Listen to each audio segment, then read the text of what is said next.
Hello 10th class, my name is Deepti Singh. आज practice जो paper है हमारा सेट ए के क्वेश्चन नंबर 11 से स्टार्ट करेंगे। पार्ट फर्स्ट में हम लोग कवर कर चुके हैं ये objective type and unseen passage वगैरह। Okay, question number 11, answer the following questions in 30 words any 7 दिए हुए हैं, आपको ओनली 6 करने हैं। What did Lencho hope for? देखिए ध्यान रखिए, अगर क्वेश्चन आता है सिंगल होप क्या थी, तो सिंगल होप गॉड था, बट यहाँ पे होप फॉर किस चीज़ की होप कर रहा था, विश क्या थी उसकी? लैंचो hoped for a shower for his crop, shower for his crops. आप यहाँ शावर की जगह गुड रेन भी कर सकते हैं। Lencho hoped for a good rain for his harvest, Lencho hoped for a shower for his crops. Question number 2, what compelled, किसने मजबूर किया the young seagull to finally fly? What compelled the young seagull to finally fly? The sight of the fish, the what की जगह क्या लिख देंगे? The sight of the fish compelled the young seagull to finally fly. क्यों? क्योंकि वो बहुत ज़्यादा भूखा था।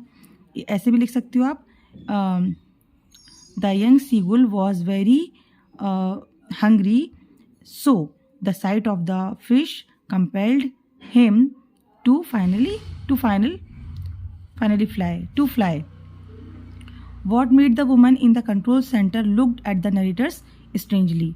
किस बात ने बनाया वुमन को, जो लेडी थी कंट्रोल सेंटर में, वो नरेटर को स्ट्रेंजली क्यों देखती है?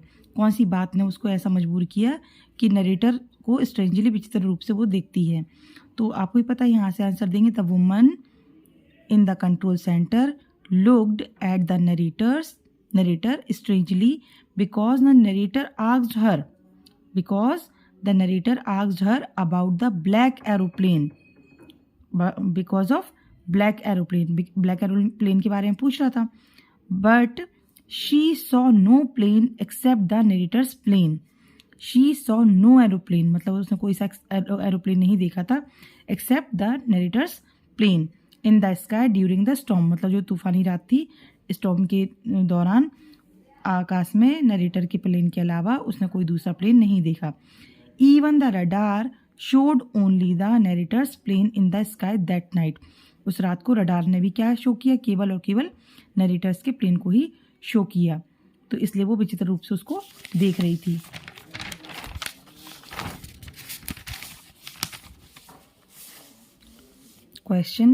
नेक्स्ट क्वेश्चन है, why did Anne want to keep a diary? तो Anne wanted to keep a diary because she had no friend. अब नो फ्रेंड से मतलब आप क्या लिख सकते हैं? Anne wanted to keep a diary because she had no close friend. आप लिख सकते हो no best friend, no fast friend, no intimate friend. मतलब आपको फ्रेंड को क्या बताना है कि आप उसके पास कोई बेस्ट फ्रेंड नहीं था। बेस्ट फ्रेंड को हम क्लोज फ्रेंड कह सकते हैं, फास्ट फ्रेंड कह सकते हैं, इंटीमेट फ्रेंड कह सकते हैं, बेस्ट फ्रेंड कह सकते हैं। Okay, what are the elders in Goa nostalgic about? जो एल्डर्स हैं गोवा में वो नॉस्टैल्जिक क्यों हैं, किसके बारे में हैं? तो हम लोग आंसर देंगे the elders in Goa are nostalgic about यहाँ पे आएगा, about the good old Portuguese days spent, जो मतलब गुजरे हुए पोर्तुगीज डेज थे उनको नॉस्टैल्जिक थे। And their love for bread and loaves, और उनका प्यार जो ब्रेड और लोव्स के प्रति था। Why is Coorg compare to heaven? जो कूर्ग है उसको हेवन से कंपेयर क्यों किया गया है? तो हम बताएंगे Coorg is compare to heaven because of its natural beauty. फिर है आपका question number 12, answer the following question, 30 words में देना है। एनी 3 गिवन है। According to Frost what are the 2 different views about the end of the world? ये आपको video में मिल चुका है पहली, सेट बी में भी आया था इसलिए। How does the tiger act in the cage? A tiger in the zoo, Leslie Norris ने लिखा हुआ है ये पोएम। तो इसमें आंसर देंगे कि जो टाइगर है वो कैसा एक्ट करता है केज के अंदर। The tiger in the cage is hopeless, मतलब वो होपलेस है and unhappy. The tiger in the cage is hopeless and unhappy, she paced up and down in the cage. वो क्या करता है, आगे पीछे अपने केज के अंदर ही चलता है। He paces up and down in the cage, he is confined the narrow cell, he is confined in the narrow cell। उस छोटी सी चार दीवारी उस सेल के अंदर बिल्कुल छोटी जगह पे वो confined है। and keeps ignoring visitors and hearing patrolling cars। क्या क्या करता है वो, होपलेस है तो अनहैप्पी भी है, फिर आगे पीछे वो अपने केज के अंदर पेस्ड अप एंड डाउन करता रहता है, confined in the narrow cell है, और अपने आप को इग्नोर करता है, विजिटर को देखकर इग्नोर करता है, और क्या सुनता है, पेट्रोलिंग कार्स की आवाज़ सुनता है। नेक्स्ट क्वेश्चन है, why does Amanda want to be an orphan. Amanda, Robin Klein ने जो लिखा है अमांडा को, उसमें वाई डज अमांडा, जो अमांडा है वो ऑर्फन अनाथ क्यों होना चाहती है ना। तो आंसर हम लोग का रहेगा, Amanda is fed up with her mother's constant nagging and being told what to do और what not to do. Hence she imagines, Amanda fed up हो चुकी है, परेशान हो चुकी है। Amanda is fed up with her mother, अपनी माँ की कॉन्स्टेंट लगातार, नैगिंग मतलब उसको कुछ ना कुछ रोकती है ना, एंड बीइंग टोल्ड, और हमेशा क्या कहती है, व्हाट टू डू क्या करना है, एंड नॉट टू डू क्या नहीं करना है।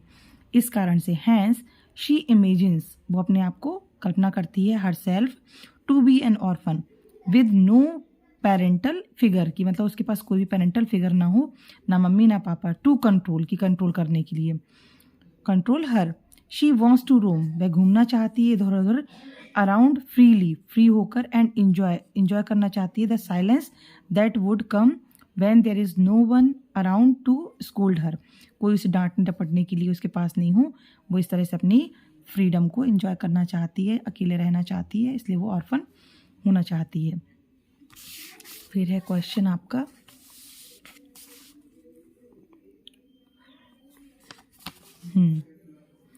Answer the following questions 30 words any two, दो करना है। Why was doctor Herriot confident then Tricki will be in a hospital soon.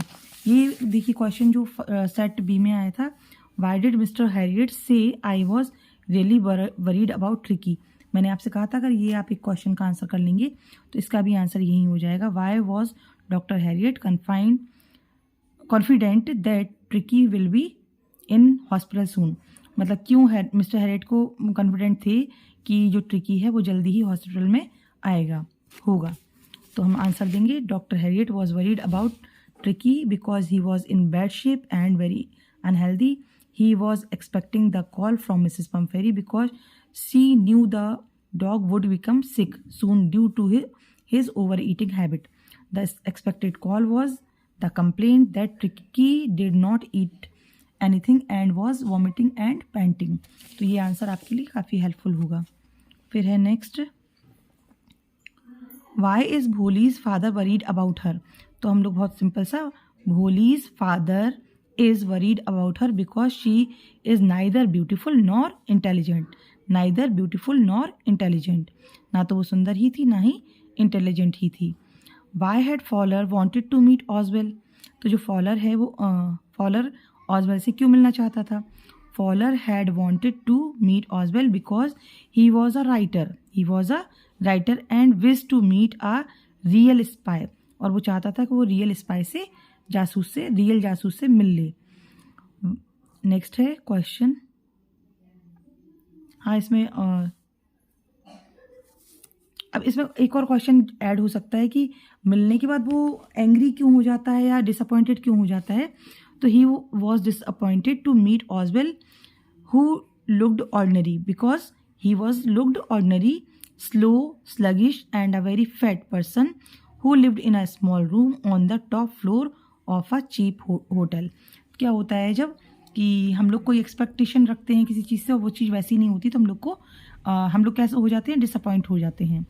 Describe the narrator's experience as he flew the aeroplane into the storm. ये question है आपका, describe the narrator's experience as he flew the aeroplane into the storm. Answer होगा the narrator was flying from Paris to England. जो narrator है वो flying उड़ रहा था कहाँ? From Paris to England. England में उसकी फैमिली है ना। सडनली मतलब वो काम से जा रहा था, बट इंग्लैंड में वो बहुत एक्साइटेड था क्योंकि वो अपने फैमिली मेम्बर के साथ में लंच लेना चाहता था या उनसे मिलना चाह रहा था।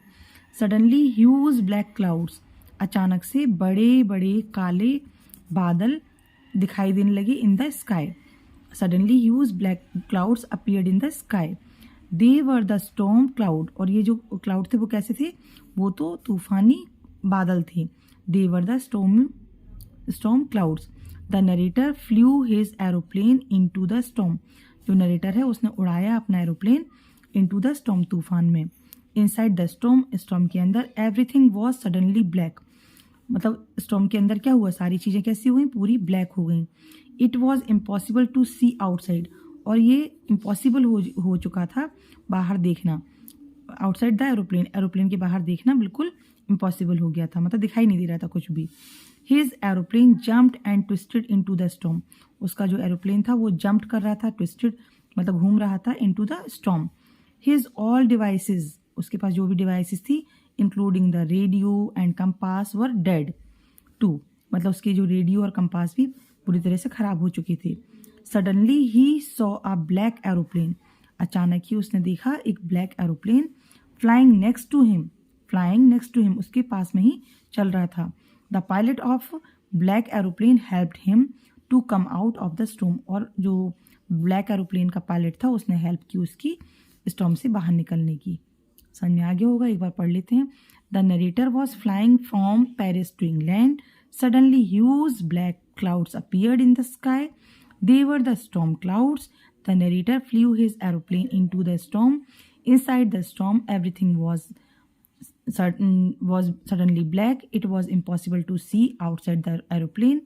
His aeroplane jumped and twisted into the storm. His all devices, including the radio and compass, were dead too. Suddenly, he saw a black aeroplane flying next to him. The pilot of black aeroplane helped him to come out of the storm. Next question हो जाएगा हमारा, okay, describe the pen portrait of a traditional Goan village baker. Okay, तो ये इसका answer रहेगा ये। A baker had an important place in the village life of Goa. A baker मतलब had था, एन इम्पॉर्टेंट प्लेस मतलब जो बेकर है उसका एक इम्पॉर्टेंट प्लेस होता था इन the village life of Goa. Marriage gift were meaningless without wall or street breads, cakes and bolinghas at Christmas and other festivals। जो ब्रेड है, केक्स हैं, बोलिंघास है और क्रिसमस और दूसरे फेस्टिवल पर बहुत ही ज़रूरी है, नहीं तो वो मीनिंगलेस हो जाते हैं। In olden days the bakers use to wear a peculiar dress, kabai. यहाँ पे एक क्वेश्चन और कवर हो रहा है कि पुराने दिनों में जो बेकर्स होते थे वो यूज़ करते थे पहनना एक पेक्यूलियर ड्रेस, मतलब एक विचित्र ही ड्रेस जिसको बोलते हैं kabai. A single piece long frock, एक सिंगल पीस में होती है लंबी फ्रॉक। सपोज पूछा जाए कि कबाई किस तरह का ड्रेस है, a single piece long frock reaching down the knees, ठीक है। फिर later they started wearing a shirt and trousers, बाद में उन्होंने क्या स्टार्ट कर दिया पहनना, shirt and trousers, which were longer, जो लंबे होते थे, देन द शॉर्ट से तो लंबे होते थे, and shorter than the full length pants, लेकिन पूरे जो फुल लेंथ की पैंट होती है उनसे छोटे होते थे। दे यूज टू बी प्रॉस्परस, वो प्रॉस्परस होते थे, कौन, बेकर।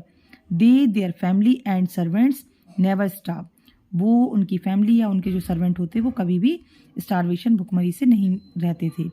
देयर प्लम्प फिजिक, मतलब जो उनका गोल मटोल सा फिजिक होती थी, उनका जो फिगर होता था, वॉज अ टेस्टिमनी, वो मतलब उसका रिजल्ट मतलब एक सील होती थी, टेस्टिमनी होती है of their prosperity and good income, कि वो प्रॉस्पर हैं और अच्छी इनकम वाले हैं।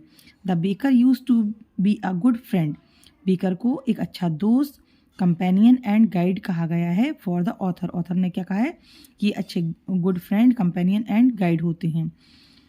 He would come twice a day, ये कब आते हैं, दिन में 2 बार, एंड देन तब जब आते हैं तब क्या होता है, the children of the house would crowd around his basket, उनके बास्केट के चारों तरफ बच्चे खड़े हो जाते हैं।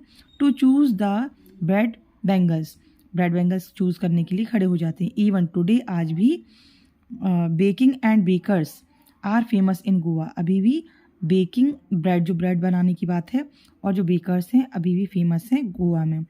दे still use the traditional furnaces to bake bread and cakes, अभी भी वो जो पुराने ज़माने की फर्नेस होती थी, भट्टी होती थी, उसको यूज़ करते हैं ब्रेड को बनाने के लिए और केक को बनाने के लिए। These bakers are known as pader in Goa, और ये जो बेकर्स हैं वो गोवा में पैडर्स के नाम से जाने जाते हैं। Okay, question, right the what is the theme of poem dust of snow, ये भी हमने कवर कर लिया है एक वीडियो में, आप देख सकते हैं। फिर नेक्स्ट है right the central idea of poem Amanda, इसको मैं आपको इस तरह से समझाऊंगी कि आप कोई सा भी क्वेश्चन आएगा, जैसे क्वेश्चन अगर बिल्कुल 1 मार्क में आया, 2 मार्क में आया, 3 मार्क में, central idea of Amanda, Amanda किसने लिखा है? Robin Klein. रॉबिन क्लेन एक ऑस्ट्रेलियन पोइटेस हैं, पोइटेस ध्यान रखना है ना। थीम क्या है? कंट्रोल एंड फ्रीडम, मतलब जो मदर है वो नैग करती हैं बार बार उनको क्या करना चाहिए क्या नहीं करना चाहिए अमांडा को, और अमांडा फिर इस चीज़ से परेशान होकर क्या चाहती है? फ्रीडम, एक ऑर्फन बनना चाहती है ना। फिर है the figure Amanda who represent the longing for freedom and her mother who represent instructional control over freedom, highlights the contrast. Contrast ये थोड़ा सा आपको लैंग्वेज प्रॉब्लम हो सकती है, मतलब क्या बताया है, जो अमांडा है वो रिप्रेजेंट करती है फ्रीडम को, बहुत मतलब परेशान होकर वो फ्रीडम चाहती है, और उसकी जो मदर है वो रिप्रेजेंट करती हैं इंस्ट्रक्शनल कंट्रोल की, मतलब ये मत करो वो मत करो, ओवर फ्रीडम, फ्रीडम को लेके हाईलाइट क्या करते हैं? कंट्रास्ट, कि एक तरफ फ्रीडम की बात कर रहे हैं और दूसरी तरफ कंट्रोल की बात कर रहे हैं। अब अगर सेंट्रल आइडिया लिखने को आ जाए तो हम क्या करेंगे? The central theme of the poem is upbringing of a child, कि मतलब जो बढ़ते हुए बच्चे के बारे में बात हो रही है। During this period it is important for parents to teach their children what is right and what is wrong and instil good manners, मतलब उन्हें बताना जरूरी है। पेरेंट्स का क्या जिम्मेदारी बन जाती है कि वो राइट क्या है, रॉन्ग क्या है, और अच्छे मैनर्स को उनके अंदर भरें। इन दैम मतलब बच्चों में। They also need to be sensitive, but भूल जाते हैं पेरेंट्स वो, मतलब कोई भी चीज़ की अति नहीं होनी चाहिए, लिमिट क्रॉस नहीं होनी चाहिए। यहाँ पे क्या ज़रूरत है? Need to be sensitive toward the wishes of the child, बच्चा क्या चाहता है इस पर भी ध्यान देना है, फुल टाइम उनको मतलब नेग नहीं करना, उन्हें परेशान नहीं करना है। दिस पोएम रिवॉल्व्स मेन, जब हम लिखेंगे the poem and title Amanda is written by the famous poetess Robin Klein, she is an Australian poetess. आप मतलब जिन अगर जानते हैं उनके बारे में तो आप ऐड कर सकते हैं, है ना। फिर लास्ट में हम क्या बताएंगे? This poem revolves around how a child is constantly nagged by her mother. इस पोएम, ये जो पोएम है रिवॉल्व करती है, क्या दिखाती है कि किस तरह से कोई बच्चा पर लगातार परेशान होता है बाय हर मदर, अपनी माँ के through. The poetess shades light on how a child always monitored, कि किस तरह से कोई बच्चा है जो हमेशा ही मॉनिटरिंग में रहता है और क्वेश्चन में रहता है अबाउट हर एक्शन, कि मतलब कोई अगर एक्शन कर रहा है बच्चा, उसको हमेशा क्वेश्चन मार्क में कि क्या कर रहे हो, ये क्यों कर रहे हो, क्या, बाय हर मदर। देयरफॉर इस कारण से Amanda dreams to get away from her troubles, Amanda dream मतलब सपने देखती है कि वहाँ से भाग जाए, अपनी परेशानी से दूर हो जाए। अब रॉबिन क्लेन का अगर फुल नेम वैसे तो ज़रूरत नहीं है, सपोज जैसे रॉबर्ट फ्रॉस्ट को भी हमने कहा he is very famous poet of America, और his full name is Robert Lee Frost. इसी तरह से हम Robin McMock Klein, Robin McMock Klein is an Australian author of books for children, बच्चों के लिए लिखा है इन्होंने। She was born in Kempsey, New South वेस्ट, ऑस्ट्रेलिया, इनका जन्म ऑस्ट्रेलिया में हुआ, तो she is an Australian author और पोइटेस। ओके, तो और कुछ बचा है शायद, ये भी हो गया है ना। In the end of the lesson Mrs Pumphrey says this is a triumph of surgery, why, तो ये और देख लेते हैं हम लोग, है ना। मिसेस पम्फेरी थॉट, मिसेस पम्फेरी सोचती हैं दैट द डॉग डॉग्स मतलब ट्रिकीज recovery was a Triumph of surgery because in 2 weeks, अगर 2 weeks को एक साथ लिखना हो तो हम क्या लिखेंगे, fortnight. In 2 weeks Tricky had recovered completely and had been transformed into a hard muscled animal.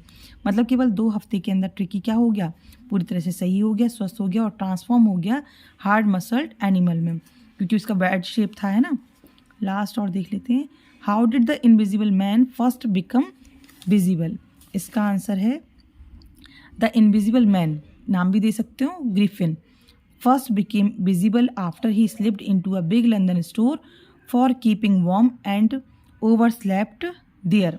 Invisible man पहली बार विजिबल हुआ कब, जब वो बिग लंदन स्टोर में स्लिप मतलब अंदर गया. क्यों, कीपिंग वार्म एंड मतलब अपने आप को गर्म रखने के लिए, एंड ओवर स्लेप्ट देयर और वहाँ पे क्या बड़ी आराम से सो गया. While wearing some cloth taken from the store, वहाँ से उसने क्लोथ लिए थे, उनको पहन के वो सो गया था.